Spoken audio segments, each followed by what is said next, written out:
it's come up in a video already, but I'm gonna just emphasize it, really nail it home, and then we'll get in the flood and say it's this air, it's Eden that's being flooded. It'll make so much sense to people. I won't even have to defend it, you know, at that point. And that's how you want to head into that. So just with people on the same page, you know. So Absolutely. So where did we leave off here? Were we in chapter 2 still? yeah, I was just kind of reading through what 15, 16, 17.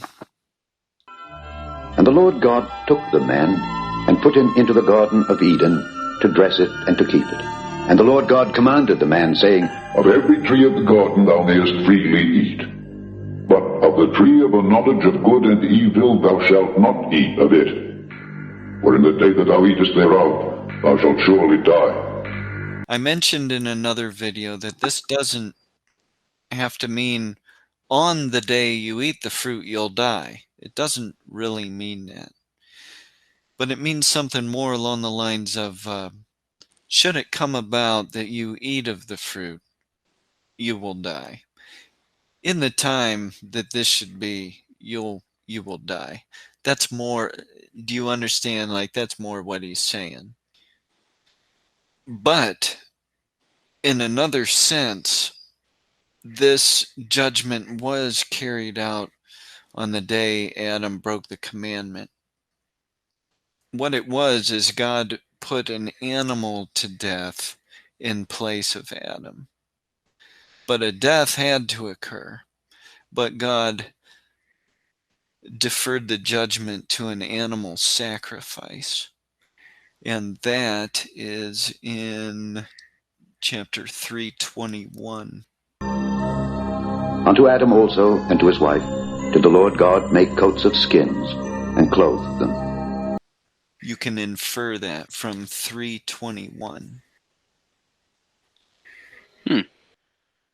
I see also highlight a parallel between chapters 3 verse 7 to verse 21. Maybe you had already mentioned that. Yeah, I don't know if I mentioned that in the other video, probably not, but maybe I mentioned to you, I think that, now I already mentioned it's possible all of these fragments come from one parallel account. That is possible. It's possible they come from a few Mosaic writings.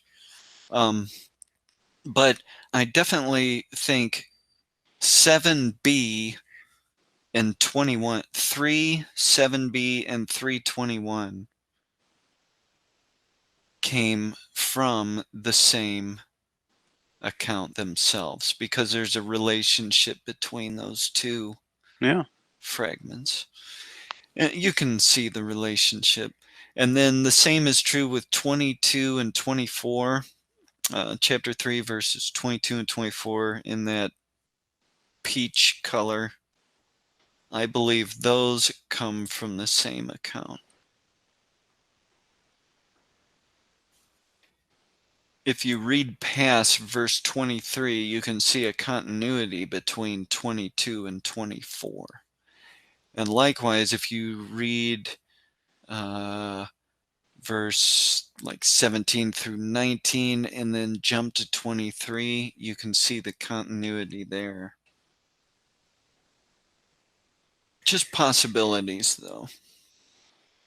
So, in critical, you know, when you read the scholars talking about this, there's a certain degree of speculation involved, you know, there's no real certainty. So, like I said, people could just not believe in the documentary hypothesis at all. So, were you talking with a friend that didn't understand the priest editing the text or something? Is that? That was just To kind of solidify our argument more, just to kind of argue against it. That was it. No, I've never even myself have really heard much of this until you started talking about it. Okay. Yeah, I You mean, just think the audience okay, yeah. I just thought the I audience would like to know that. That's all. yeah.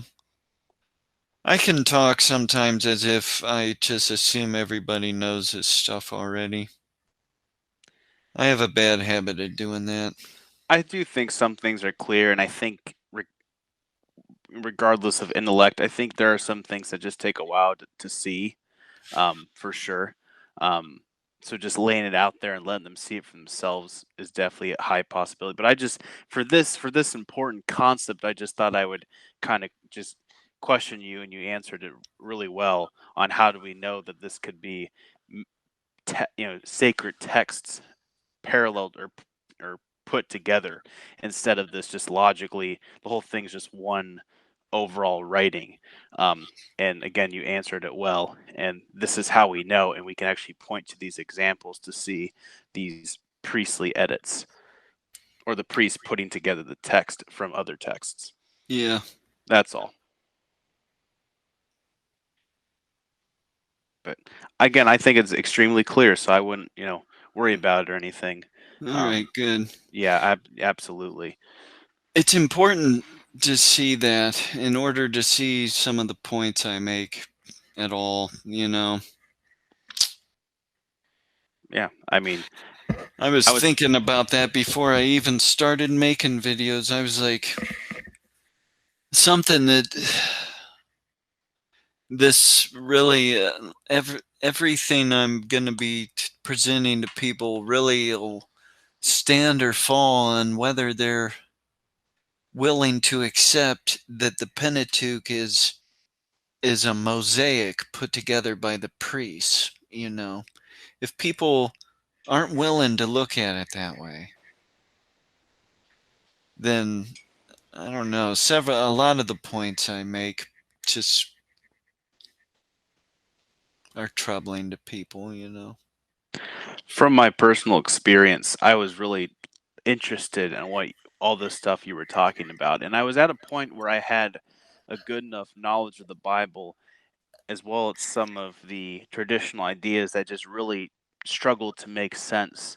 And I was at a point where I was willing to listen and try to understand new ideas that fit the narrative better, which these ideas do. So I totally agree that if someone's not really looking for these new ideas, that's willing to learn, it could they could easily resist the ideas um, altogether. So definitely look. I mean, by all means, we want to reach as many people as we can, but I'm excited for the people that viewed the videos so far and appreciate that, and hope they continue to um, think critically about what we have to say. Yeah. So Yeah, and I guess something I should say is people don't really know who I am or anything, and I guess like I have a real high view of the sacred text, and everything I'm presenting hopefully is compatible with Orthodox Christianity. If you think this stuff through, there's nothing really wrong here that people get upset about, you know. I would say that this is what it looks like to have a high regard for the text and to really, really care about what it says, because the English, um, although has a vast amount of synonyms and complexity and vocabulary, still might not be able to grasp the extent and the significance of certain texts until you break it down and have certain perspectives, such as the one about the priests writing for priests' perspective for Yeah, the Pentateuch. I totally agree on that statement for sure. yeah.